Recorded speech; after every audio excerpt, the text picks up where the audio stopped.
Hola y sean cordialmente bienvenidos una vez más a Anatomía Humana para Todos. Hoy tenemos un video muy interesante sobre un tema que a más de algún estudiante le ha causado malos ratos: los ligamentos y medios de fijación del hígado. Por lo mismo, los vamos a estudiar con calma y el lujo de detalle que rara vez gozamos en la sala de clase. Si les gusta el video o sirve, no olvide dejarle un like. Comencemos. Las imágenes de este video fueron obtenidas de las siguientes fuentes. Consideraciones generales al peritoneo hepático. A diferencia de los órganos torácicos, que presentan una serosa por órgano, el pericardio para el corazón y la pleura para los pulmones, los órganos abdominopélvicos presentan solo una serosa, el peritoneo. Por lo que su disposición es uno de los temas más complejos en anatomía humana, o al menos esa es mi opinión. A grandes rasgos, el peritoneo hace lo que saben hacer las serosas, vale decir, tapizan órganos, o sea, presentan una hoja visceral, luego se reflejan. Reflexión significa que muestra un cambio drástico en su dirección, y luego tapizan la pared del tronco, a lo cual le denominamos hoja parietal. En este sentido, el hígado presenta un peritoneo visceral que lo tapiza casi en su totalidad, y que luego se continúa con el peritoneo de las paredes del abdomen. Lamentablemente no es tan sencillo, ya que este modelo amerita algunos ajustes para que ande bien, y para ello vamos a tener que hacer lo que puede parecer, en primer lugar, una locura: revisar qué es lo que sucede con el peritoneo durante la vida intrauterina. Así que aquí tenemos al feto y vamos a imaginar que le hacemos un corte mediano para ver qué es lo que ocurre en su interior. El hígado bebé se forma en el espesor del mesogastrio ventral, un pliegue sagital mediano que se sitúa entre el intestino anterior, o sea, lo que va a dar origen al futuro estómago y a la primera mitad del duodeno, la pared abdominal en formación, y superiormente el septum transversum, la estructura que da origen más tarde a la porción anterior del diafragma. Si lo analizamos ahora en un corte transversal, pueden ver que el mesogastrio ventral está formado por la reunión de dos hojas, derecha e izquierda, que forman una suerte de tabique sagital en la parte anterior y superior de la cavidad abdominal. Estas hojas se separan para contornear al hígado en formación y se continúan hacia adelante con la pared abdominal y atrás con el estómago. El mesogastrio ventral está dividido, por lo tanto, en dos partes: una parte anterior que dará origen al ligamento falciforme y otra parte posterior que se convertirá en el omento menor.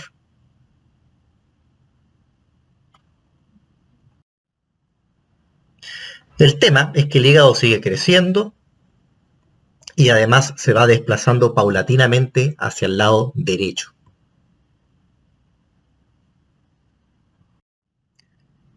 Por lo que el futuro ligamento falciforme deja de ser sagital y queda más bien oblicuo, y el futuro omento menor queda dispuesto a su vez prácticamente en el plano frontal.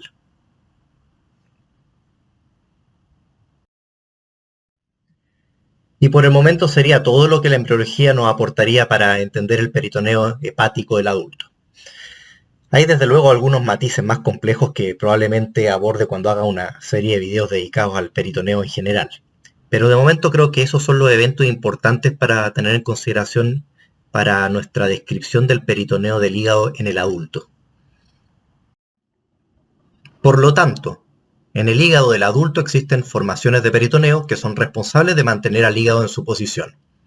Ellos son principalmente el ligamento coronario, el ligamento falciforme y los dos ligamentos triangulares, derecho e izquierdo. Existen otros que son menos importantes e inconstantes, que igual los voy a mencionar más tarde para que no digan que no me tomo el asunto en serio. Vamos a comenzar con el ligamento coronario y los ligamentos triangulares. El ligamento coronario corresponde a la reflexión del peritoneo hepático hacia el peritoneo parietal superior. Por su forma, que sigue una circunferencia, se le denomina ligamento coronario, porque recuerda a una corona. Así, el hígado, el órgano más grande, es coronado como todo un crack. Además, en sus extremos laterales, el ligamento coronario tiene dos dependencias denominados ligamentos triangulares. Para entender bien estos ligamentos vamos a tener que entender cómo ocurre la reflexión del peritoneo visceral al peritoneo parietal superior.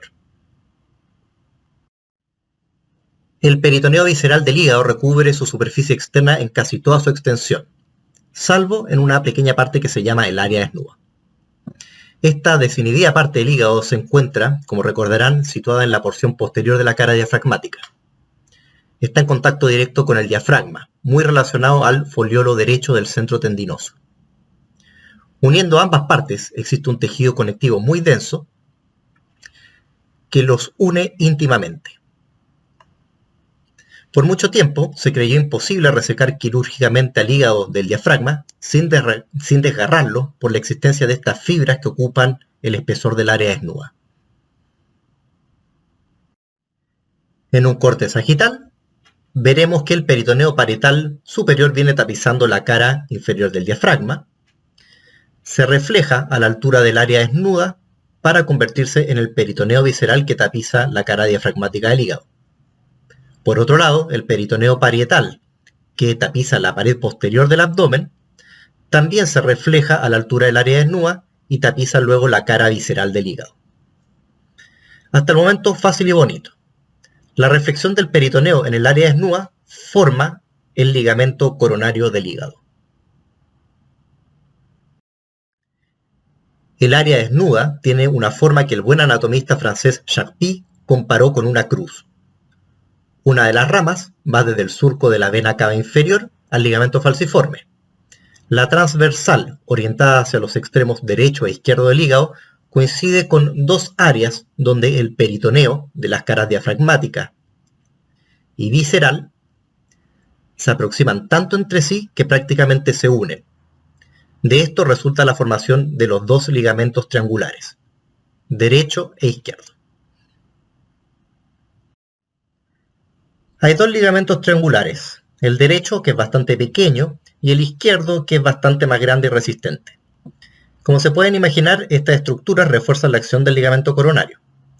El ligamento triangular izquierdo destaca puesto que su vértice se orienta hacia donde está la vena cava inferior y porque detrás de ella se sitúa el esófago. Además contiene algunas venas portas accesorias y de repente algunos conductos aberrantes hepáticos. Peritoneo de la cara diafragmática y el ligamento falciforme. En relación al peritoneo que recubre la cara diafragmática, se evidencia que la hoja visceral del lado derecho se reúne con la hoja que viene del lado izquierdo y forma un tabique de peritoneo denominado ligamento falciforme, que, si recordamos un poco la embriología, correspondería a la porción más anterior del mesogastrio ventral. Ver al ligamento falciforme es complicado, porque está muy unido tanto al diafragma como al hígado. En la imagen de la izquierda lo observamos íntegro luego de hacer un corte sagital. Su forma recuerda una especie de casco corintio o de un moicano. Tiene un borde cóncavo que se inserta en el hígado y tiene otro borde convexo que se inserta en el diafragma. Presenta por último un borde libre inferior.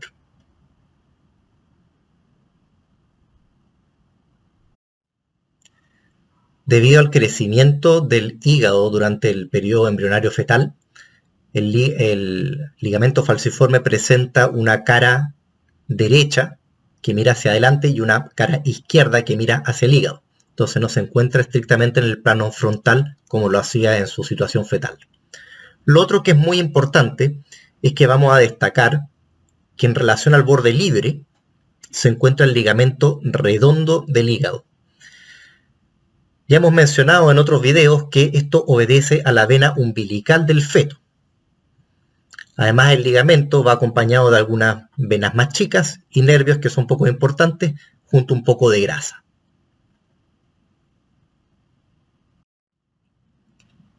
¿Cuáles son los medios de suspensión del hígado? El hígado se mantiene en posición esencialmente por los siguientes mecanismos. Primero, por su unión con la vena cava inferior, la cual se une al hígado a través de tejido conectivo denso y a la desembocadura de las 3 venas hepáticas. Luego, está unido por el tejido conectivo denso que se encuentra interpuesto entre el área desnuda y la cara inferior del diafragma. También por la presencia del ligamento coronario junto a los ligamentos triangulares, de los cuales se puede considerar son una dependencia. En último lugar, y menos importante, vamos a considerar el ligamento falciforme. A pesar que en estado normal el ligamento se encuentra holgado, suelto, y realmente no supone un elemento tan importante para la suspensión del hígado como son los precedentes. Ahora vamos a ver el peritoneo de la cara visceral y el aumento menor. Aquí observamos dos cosas relevantes. La primera es que el peritoneo recubre toda la cara visceral. Incluye una extensión superior que tapiza al lobo caudado, que recordemos pertenece a la parte posterior de la cara diafragmática.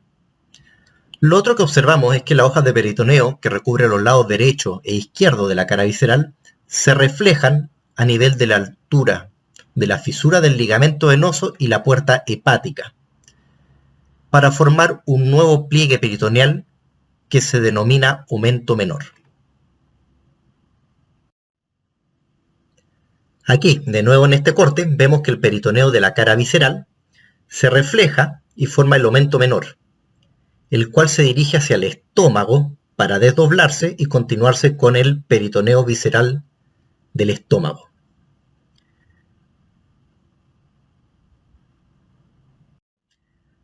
Recuerdo que el aumento menor es lo que queda en el adulto de la parte posterior del mesogastrio ventral, que une el estómago con el hígado. Si lo vemos en cortes transversal y sagital, podemos evidenciar cómo el aumento menor está conformado por dos hojas de peritoneo, una anterior, que es la continuación de la hoja izquierda del peritoneo visceral del hígado, y una hoja posterior, que es la continuación de la hoja derecha del peritoneo visceral. Estas hojas se extienden hacia abajo para dirigirse a la curvatura menor del estómago y a la primera porción del duodeno. Para ver al aumento menor in situ se debe desplazar hacia arriba parte del hígado. Se le reconoce una cara anterior y una cara posterior, un borde hepático, un borde gastroduodenal y otro borde libre. Los autores más zorrudos describen un cuarto borde, el borde diafragmático o borde superior. Pero la verdad de las cosas es que es muy pequeño, yo creo que contribuye más a confundir que a ayudar, así que no lo voy a incluir.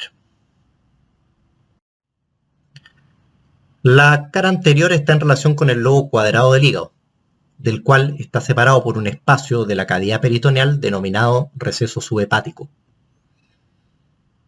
La cara posterior forma la pared anterior del vestíbulo de la bolsa omental, otro espacio de la cavidad peritoneal que ya veremos al hablar de este tema en otro video. Respecto a los bordes, desde luego uno es el que corresponde a la inserción del aumento menor en el hígado, que ya mencionaba antes se hallaba a la altura de la fisura del ligamento venoso y la puerta hepática. El otro borde se inserta en el esófago, en la curvatura menor del estómago y en la primera porción del duodeno. El borde libre no adhiere a ninguna estructura, de allí el nombre, pero es muy importante porque en su espesor se encuentra el pedículo hepático. Desde la época del anatomista Tolt, se admite que el aumento menor no tiene el mismo grosor en toda su extensión, sino que presenta áreas de distinto grosor. En relación al borde libre, forma el ligamento hepatoduodenal, muy grueso e importante porque en su espesor se encuentran los elementos del pedículo hepático, la vena porta, la arteria hepática y el colédoco.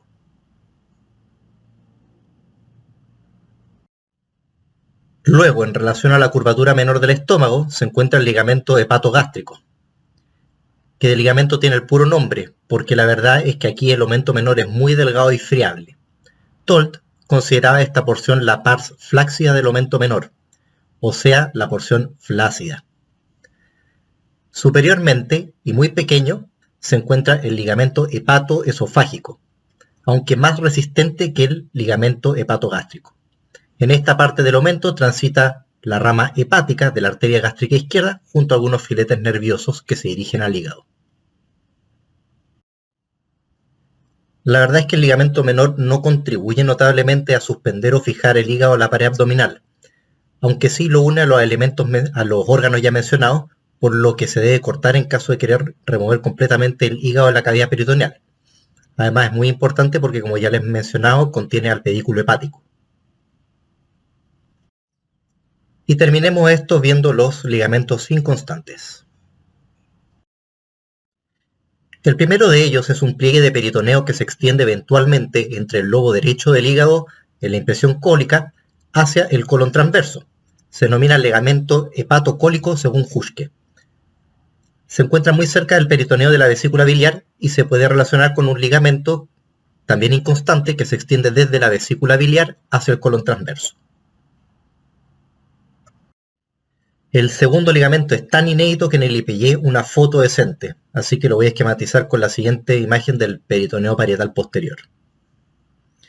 Es el ligamento hepatorrenal, que se extiende desde la impresión renal al peritoneo que tapiza la cara anterior del riñón derecho.